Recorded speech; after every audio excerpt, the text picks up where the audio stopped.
Selamat datang di Tusansu Channel.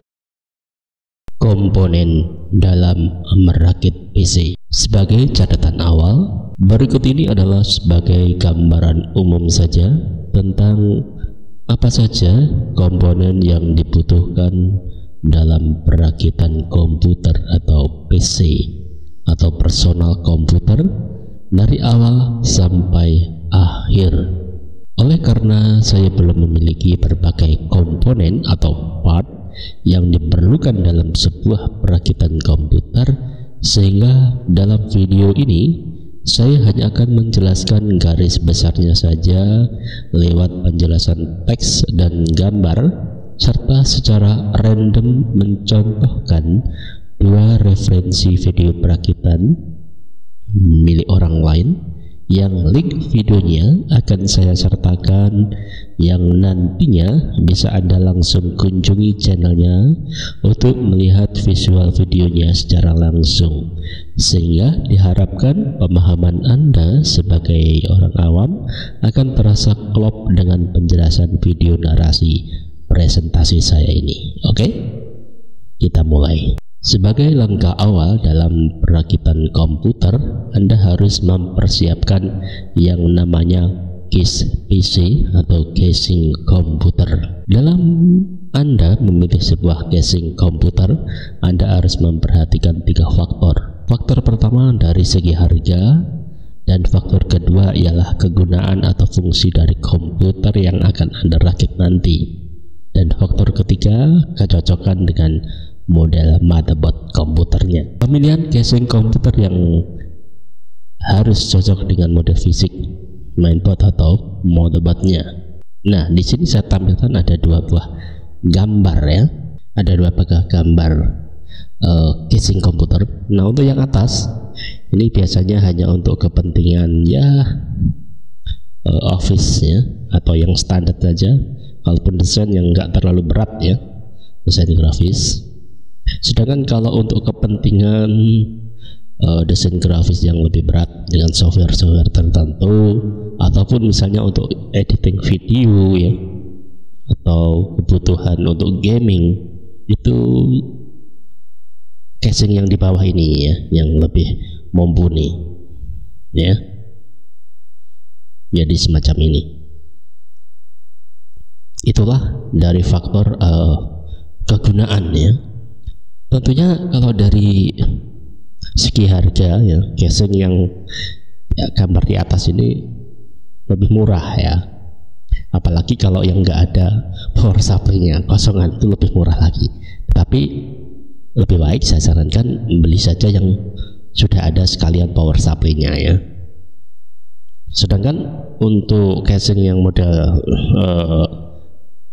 untuk aplikasi-aplikasi yang berat ya, seperti gaming, editing video ya, dan lain sebagainya seperti yang di bawah ini, tentunya harganya lebih mahal ya, pastinya lebih mahal ya. Karena ada kemungkinan power supply-nya ini beli sendiri lagi ya, karena power supply-nya ini model yang lebih kompleks, yang lebih wattnya mungkin lebih besar juga ya, semi modular atau full modular. Nah, untuk power supply nanti akan kita lanjutkan di poin berikutnya ya. Di sini langkah kedua, Anda harus menentukan jenis atau merek prosesor ya, atau CPU komputernya. Apakah AMD ya, misalnya Ryzen ya, seperti gambar yang saya tampilkan di atas ini, ataukah Anda memakai Intel seperti misalnya gambar di bawah ini ya, Intel Core i7 ini, ada lagi Intel Core i5 dan sebagainya. Dalam pemilihan prosesor yang harus Anda perhatikan yaitu adanya kecocokan dengan mainboard atau motherboard yang dipilih tentunya. Jadi harus disupportnya prosesor yang akan kita beli. Next, langkah ketiga yaitu memilih mainboard atau motherboard komputer. Dalam memilih mainboard atau motherboard harus disesuaikan dengan budget Anda ya, atau kebutuhan untuk mendukung tugas pekerjaan Anda. Apakah nantinya hanya digunakan untuk kebutuhan office biasa saja, ataukah untuk kebutuhan editing video misalnya, atau desain grafis, ataupun gaming ya, yang lebih proper gitu. Nah, di sini saya tampilkan ada 2 buah contohnya. Ada beberapa merek yang bisa Anda pilih ya, sesuai dengan keinginan Anda. Misalnya MSI ya, atau Asus, ASRock, Gigabyte, dan masih banyak yang lainnya ya, merek-merek dari motherboard komputer ini. Nah, gambar yang saya tampilkan di sini yang atas ya, ini gambar motherboard ya, cocok untuk ya kebutuhan yang ringan-ringan saja ya, untuk aplikasi yang ringan-ringan saja. Sedangkan gambar yang kedua yang di bawah ya, ini adalah contoh gambar yang digunakan untuk gaming ya, atau cocok untuk video editing dan lain sebagainya. Jadi ada perbedaan, dan tentunya dari segi harga yang bawah ini lebih mahal ya daripada jenis mainboard seperti gambar yang di atas ya. Oke, next. Langkah keempat yaitu memilih RAM ya, atau RAM, Random Access Memory. Menentukan berapa kapasitas gigabyte yang kita butuhkan ya, kemudian jenis DDR-nya, terus kebutuhannya berapa keping atau berapa piece ya dalam perakitan tersebut. Ya, misalnya kapasitasnya yang kita butuhkan 32 GB atau lain sebagainya lah ya.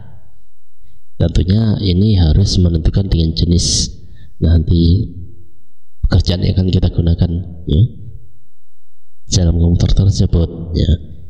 Untuk penentuan kapasitas ya, jenis DDR-nya ya, terus berapa keping atau berapa piece ya, tentunya ini harus menyesuaikan dengan mainboard atau motherboard yang telah kita pilih sebelumnya ya. Nah, sedangkan penentuan merek RAM, atau RAM sesuai selera Anda ya. Ada berbagai merek, Kingston dan lain sebagainya.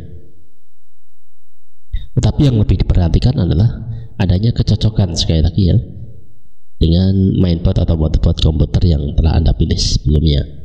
Sedangkan jumlah slot RAM yang tersedia di mainboard atau motherboard tersebut juga perlu Anda perhatikan ya. Ada yang mainboardnya itu tersedia cuma 2 slot ya, ada yang tersedia 4 slot dan lain sebagainya. Rata-rata minimal yang dibutuhkan adalah 2 slot ya, apalagi untuk aplikasi-aplikasi yang berat.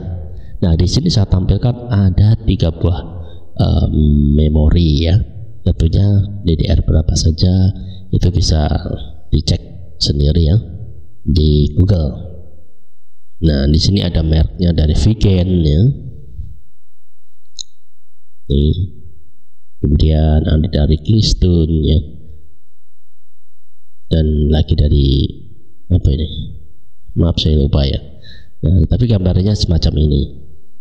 Nah, untuk pemilihan ini ya bisa dikonsultasikan dengan penjual komputer. Pasti mereka akan menyarankan RAM mana yang cocok ya, ya dengan motherboard yang telah Anda pilih, juga dengan prosesornya. Nah, semuanya bisa Anda konsultasikan ya. Mereka pasti akan memberikan pilihan-pilihan mana yang sekiranya sesuai dengan budget ataupun dengan kebutuhan pekerjaan Anda nanti. Oke. Next. Langkah kelima adalah memilih CPU cooler atau pendingin prosesor ya. Apakah cukup pakai CPU cooler basic bawaan dari prosesor tersebut, atau harus pakai jenis liquid cooler? Penentuan CPU cooler ini harus memperhatikan dengan kebutuhan pekerjaan Anda. Apakah komputernya nanti hanya untuk tugas office biasa saja ya, atau aplikasi yang ringan-ringan saja, ataukah akan digunakan untuk gaming, editing video, dan masih banyak lagi yang lainnya. Ya, saya contohkan di sini ada 3 buah gambar CPU cooler ya. Nah, gambar yang paling atas Ini biasanya adalah CPU cooler basic ya, yang dibawakan atau disertakan ketika kita membeli prosesor Intel ya, Intel Core berapa gitu ya. Jadi ini CPU cooler ini yang ada kipas dan pendinginnya itu sudah satu paket dengan prosesornya. Nah ini kalau untuk aplikasi standar ataupun desain yang ringan-ringan saja, saya rasa sudah cukup ya CPU cooler yang atas. Sedangkan CPU cooler yang tengah dan bawah ini digunakan untuk pekerjaan yang beratnya, seperti untuk gaming, untuk editing video dan lain sebagainya ya. Ini jenisnya liquid cooler. Nah di sini yang tengah ini ada satu kipas ya. Maaf sebelumnya, kita kembali, ada satu kipas, dan yang bawahnya ini ada 3 kipas. Nah ini tinggal menyesuaikan juga dengan kebutuhan atau budget kita. Nah ini juga tentunya pemilihan dalam CPU cooler. Kalau kita memilih yang liquid cooler itu juga harus disesuaikan dengan casing komputer yang kita pilih, apakah memadai apa tidak dipasang di situ dan sebagainya. Ini bisa juga Anda konsultasikan dengan penjualnya, pasti mereka akan memberikan pengarahan yang lebih baik ya. Kita lanjut. Langkah ke-6 ialah menentukan apakah akan pakai VGA card onboard atau integrated dengan mainboard atau motherboardnya, atau harus pakai VGA card eksternalnya atau VGA card tambahan. Tentunya tetap harus disesuaikan dengan, sekali lagi, dengan penggunaannya nanti untuk apa. Kalau untuk keperluan office biasa saja, saya rasa pakai VGA onboardnya atau yang integrated. Maksudnya VGA tersebut sudah tersatu atau gimana ya, menjadi satu di dalam mainboard komputer yang sudah kita pilih atau yang akan kita beli ya. Itu saya rasa sudah cukup memadai. Tapi apabila untuk keperluan yang lebih berat ya, seperti mesin desain grafis, untuk ya software yang beratnya, ataupun untuk editing video, untuk gaming, maka VGA eksternal itu saya rasa ada sebuah kewajiban ya, karena kurang memadai ya untuk kalau menggunakan VGA onboard.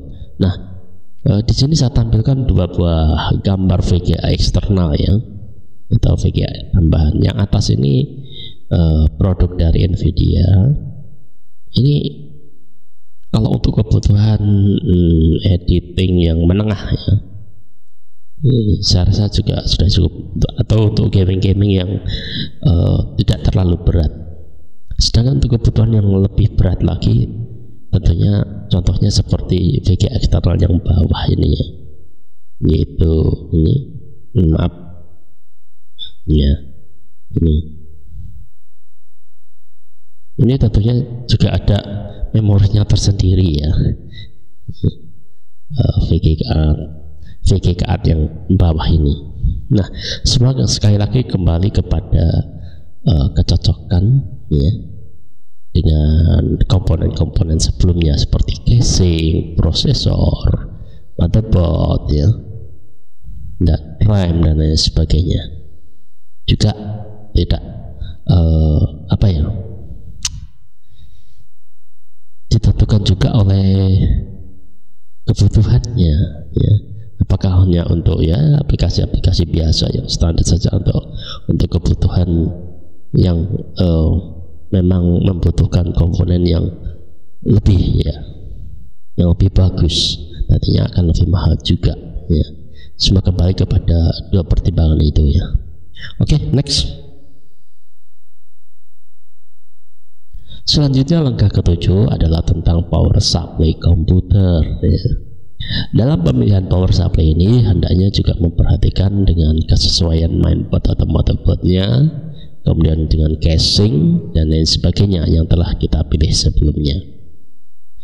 Kalau hanya untuk kebutuhan standar saja, saya rasa power supply basic ya, bawaan dari casing komputer itu sudah cukup, seperti gambar yang di atas ya, gambar yang ini saya rasa sudah cukup ya. kalau untuk aplikasi bawaan atau aplikasi yang ringan-ringan saja. Nah, ini biasanya power supply basic yang standar ini seperti gambar yang di atas itu sudah dibawakan ketika kita membeli casing yang baru, ya, casing komputer yang baru. Sedangkan untuk kebutuhan yang lebih aplikasi yang lebih berat seperti itu editing video, untuk gaming dan lain sebagainya, maka pemakaian power supply semi modular atau full modular itu hukumnya adalah wajib. Nah, contoh gambarnya seperti di bawah ini, ya. Maaf, kita klik lagi nih. Nah, seperti ini. Nah, di sini maksudnya semi modular dan full modular itu seperti apa?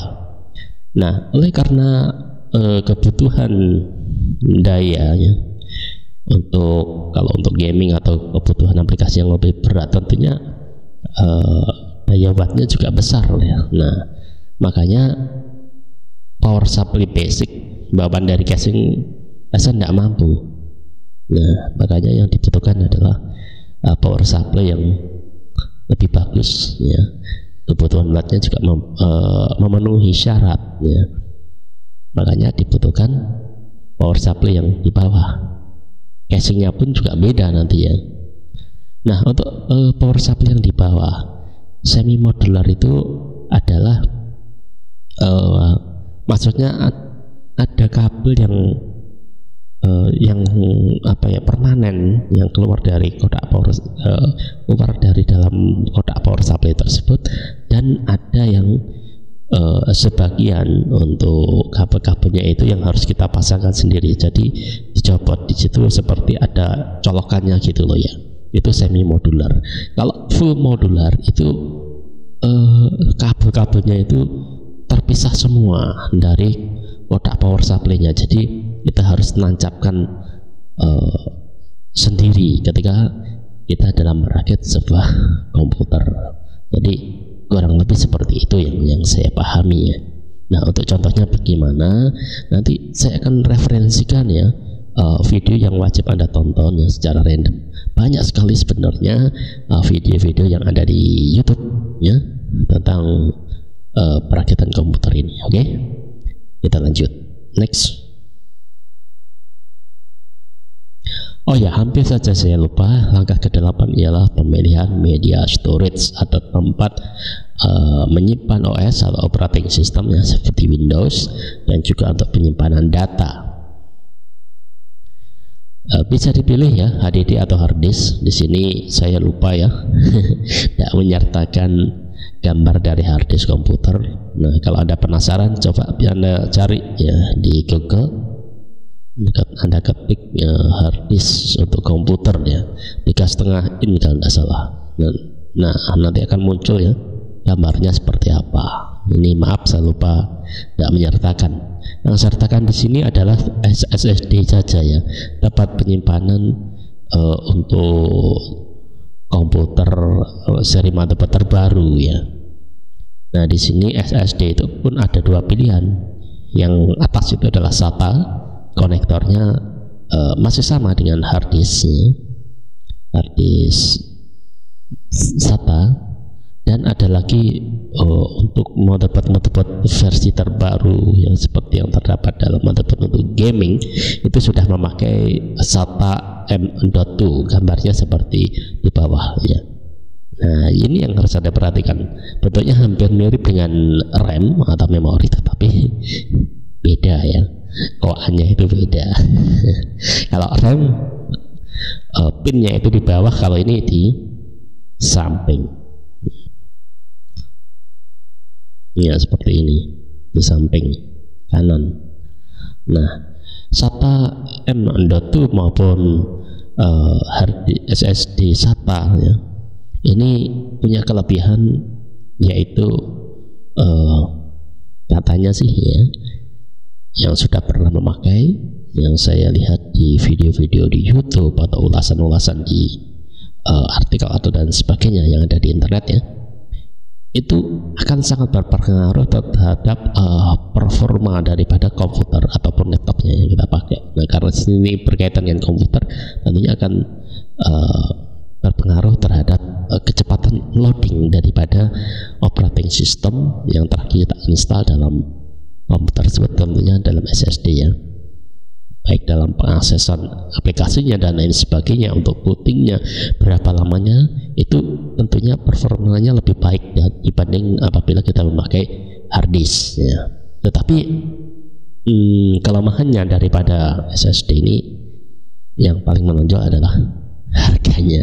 Ya, harganya pasti jauh lebih mahal daripada kita memilih hard disknya. Semuanya tergantung kepada kebutuhan Anda dan juga tergantung dari support yang didukung oleh motherboard tersebutnya.